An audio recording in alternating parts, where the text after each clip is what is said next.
Okay, for the record, I love racing games. They are by far my favorite genre and I've been playing them ever since I learned what a computer was. Lately though, I don't know if I'm the only one, but something has just felt off for a while now, and I've been trying to find a mobile racing game that would hook me for the last 5 years, and there just isn't any. In case this is your first time on this channel, I played Racing Rivals, which was a mobile drag racing game years ago, and it remains my favorite game I ever played up to this day. But since then, the mobile racing game genre just seems like a wasteland. Today, we'll just be focusing on the mobile games. While I haven't actively played any racing games on PC for a long time, there have been a couple of great games that came out. My personal favorite is the new Trackmania game, which is what you're watching right now, but I've also been intrigued by the story of Need for Speed Heat, which was the first Need for Speed game in years that felt like it had some kind of identity, but games like Dirt Rally, BeamNG Drive and Wreckfest were all a lot of fun. Mobile racing games, on the other hand, these days seem to mostly all be the same, with a few rare exceptions. Everything in this video is going to be highly subjective, so if you agree or disagree with me, please leave a comment down below because I would be more than happy to discover a couple of hidden gems in this genre.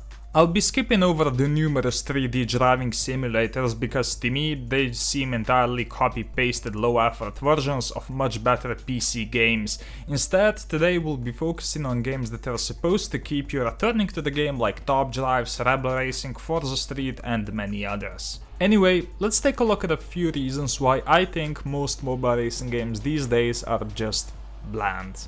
Number 1, microtransactions. You knew this one was coming, so let's just rip the band-aid off early. Microtransactions are essential for the developers to turn a profit these days, but there is a good and a bad way to implement them. Every mobile game I played in the last 5 years has had some kind of premium currency.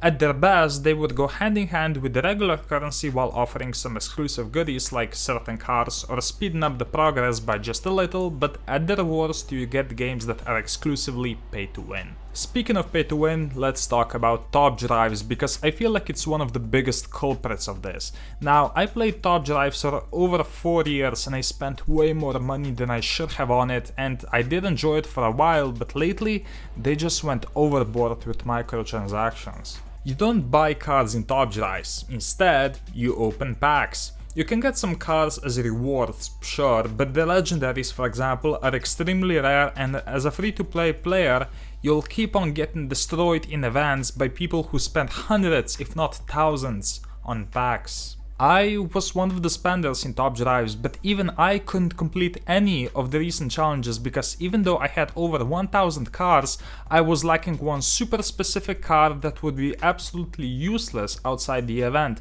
I opened the pack, each of which cost $7 by the way. I didn't get anything that would help me and I ended up deleting the game after that because enough is enough. In the opposite direction, you have CSR2, which also has microtransactions, but I feel the developers did a great job because you can still earn plenty of both keys and gold if you play the game a lot. Maybe that's the reason why going on to its 6th year, it's currently still the top grossing mobile racing game. Number 2, repetitive gameplay. Okay, so I know that it's quite difficult to make a proper racing game on the mobile platform, and I'm definitely not expecting Forza Horizon levels of exploration and customization, but I feel like these days the games are just trying to one-up each other about the graphics of the game instead of what the focus should be all about: gameplay. I played games like Forza Street where every car feels just about the same and it's just a series of quick time events. It's not engaging, it doesn't feel rewarding, and to me it's kinda underwhelming.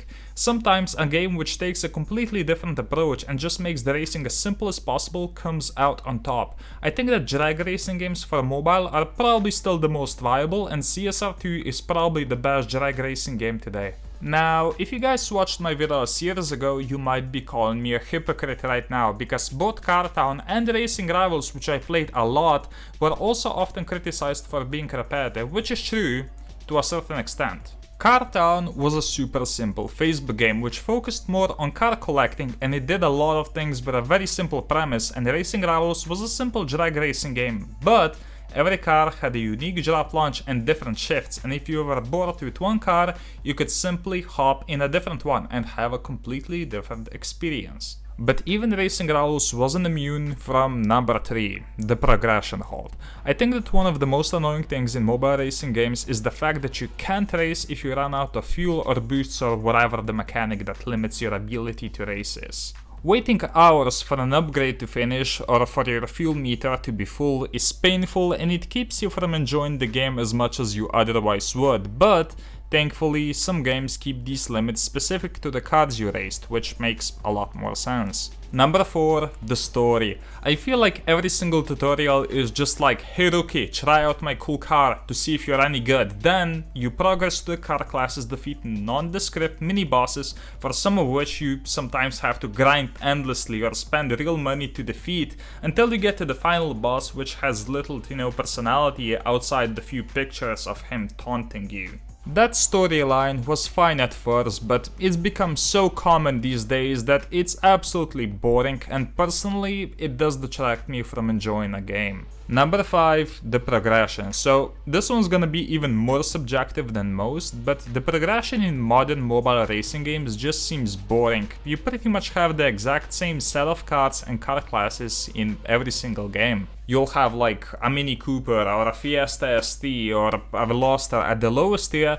and then you'll quickly move on to Imprezas and M4s and eventually supercars. I loved the variety of cars in Top Drives, and I am really impressed at the fact that CSR2 all these years later still continues to add new hypercars, but if you give me a really fast car at the beginning of the game, it won't feel nearly as good as if you start in a 20-year-old rusty shitbox and slowly progress to the cars you would usually start with. I wanna see forgotten gems like the Ford Cougar or the Renault Laguna, but that might just be my personal preference. Number 6, the lack of community features. Now, I probably didn't phrase this one perfectly, but this one out of all probably bugs me the most.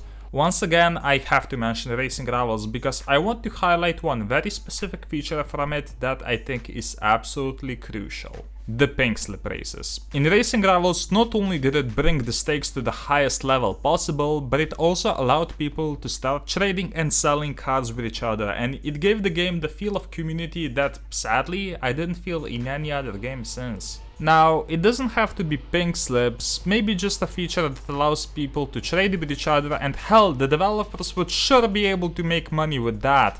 And if you did decide to quit the game, hey, at least you'd be able to sell or give away your garage, which would mean that you got something on top of a hopefully good experience. Now, if I'm being completely honest, I'm not sure if this is the fault of the game or just my personal taste.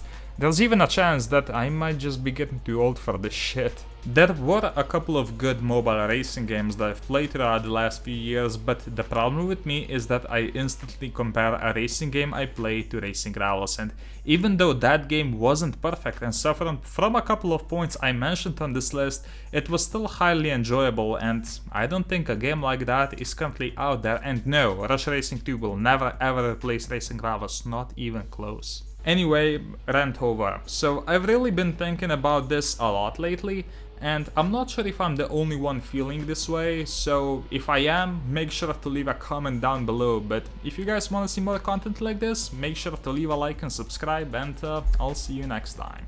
Have a good one.